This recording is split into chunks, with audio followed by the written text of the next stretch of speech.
Egypt's 2011 and 2013 coup represent a powerful example of how domestic factors and external influence can come together to shape a nation's political trajectory.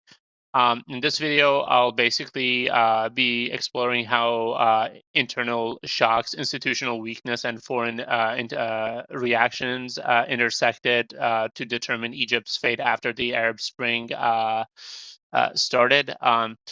Basically, drawing on the three key readings, the Michael K. Miller's Shock to the System, Clayton L. Tyne, and Jonathan M. Powell's coup d'etat or autocracy, and Kendall Hitch's democratic versus authoritarian coups. We'll basically analyze how coups can both open and close doors to democratization.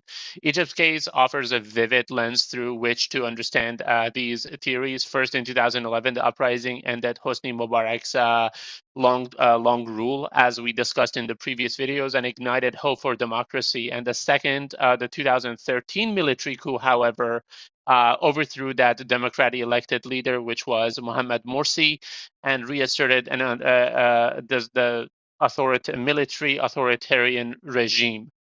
Um, as we move through each section, we'll see how domestic power struggle, the rule of the military, and the international reactions combined to basically determine Egypt's uncertain democratic experiment and eventually return to the very same autocracy that they overthrew in 2011.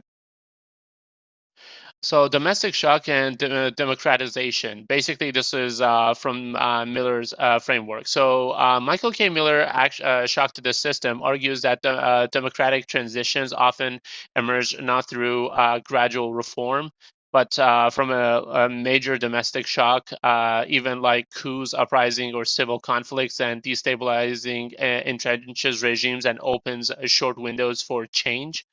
In Egypt in 2011, the uprising was precisely such a shock. The fall of Hosni Mubarak, the longtime ruler of Egypt after decades of authoritarian rule, created both a vacuum and an opportunity. New political actors from a liberal reformist to essentially the Ikhwan al-Muslimin, which is the Muslim Brotherhood, suddenly had room to compete for power. Bear in mind, they were barred from entering politics prior to this time.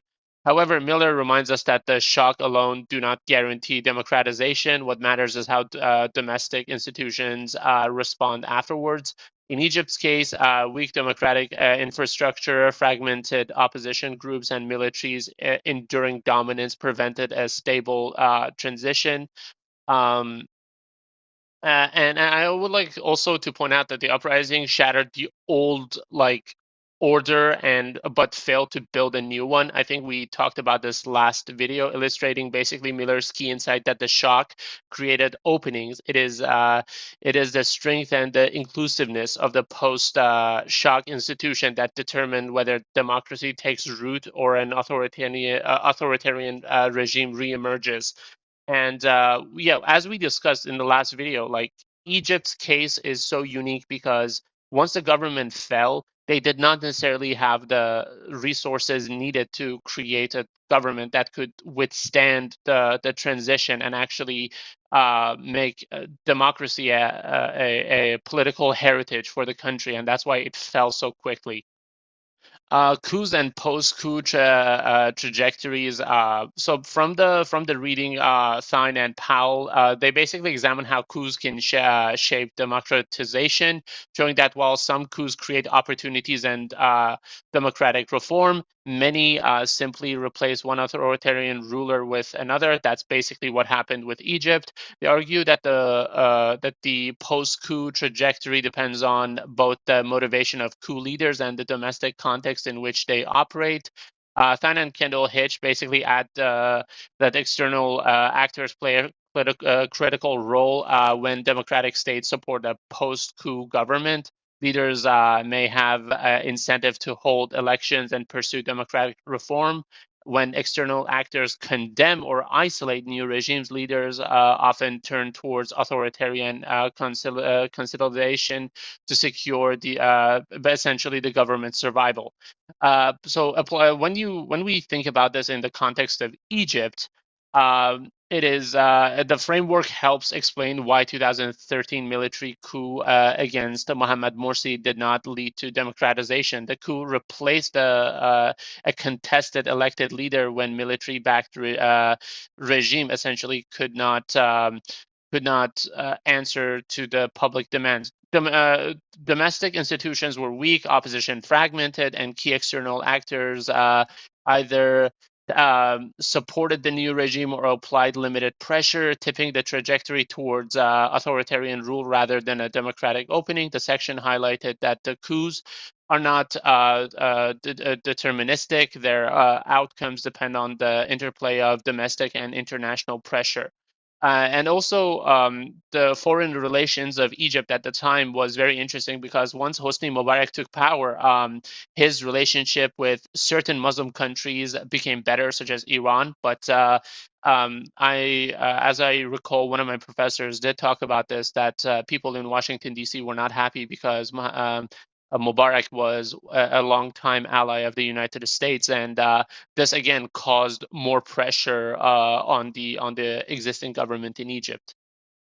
So the Egyptian case, the 2011 and 2013 coup, the uprising was basically a textbook example of a domestic shock. Mass protests in Tahrir Square forced long-term autocratic Hosni Mubarak to resign, creating an unprecedented opening for political change. The military stepped in as a transitional authority, but weak democratic institution and fragmented opposition meant that the path to democracy was uncertain. In 2011, as you guys remember, the Muslim Brotherhood, Mohamed Morsi, was elected as president, making a potential democratic opening. But his government quickly faced political polarization, institutional pushback, and public dissatisfaction. By 2013, the widespread unrest and military intervention led to Morsi's removal and basically put Morsi in prison.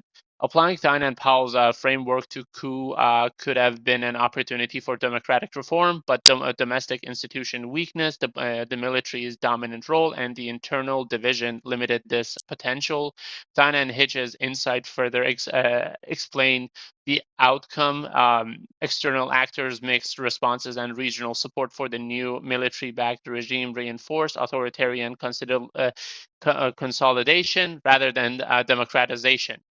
Also, the Egypt example demonstrates how domestic shock, institutional strength, and external influence coverage, showing that basically the coup may be open possibilities, but that does not necessarily mean or guarantee a democratic government or a democratic outcome. And finally, to conclude, the Egyptian case illustrates basically how domestic shock, coups, and external influence intersect to shape political outcomes. Miller's framework shows that the major shock, like the 2011 uprising, created openings for change, but without any strong institutions, these openings can quickly close. Essentially, it's a window of opportunity, and if not used, the whole system will collapse. Stein and Powell highlight the coup can either advance democratization or reinforce authoritarianism, which in Egypt it eventually did.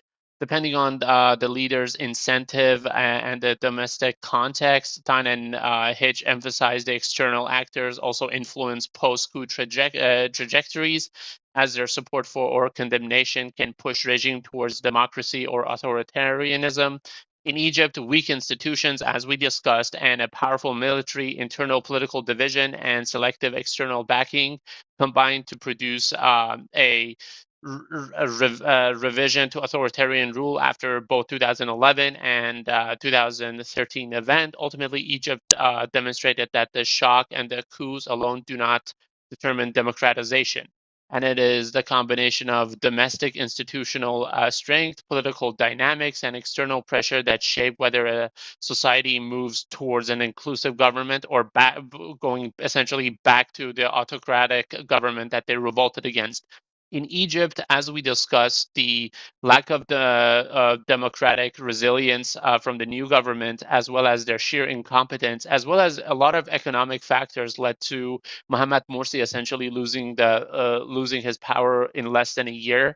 And within a year or two, Egypt was in full chaos, and it was an experiment that failed. And once people realized it failed, they were much happier to go back to an autocratic ruler such as Abdul Fattah al-Sisi than to continue with Morsi, even though democracy in paper sounds like the better idea. Also, sorry if I keep the videos longer than usual. I try to explain everything in the short amount of time I have. I hope you enjoyed, and I would love to get the feedback that you guys leave for the videos. Thank you.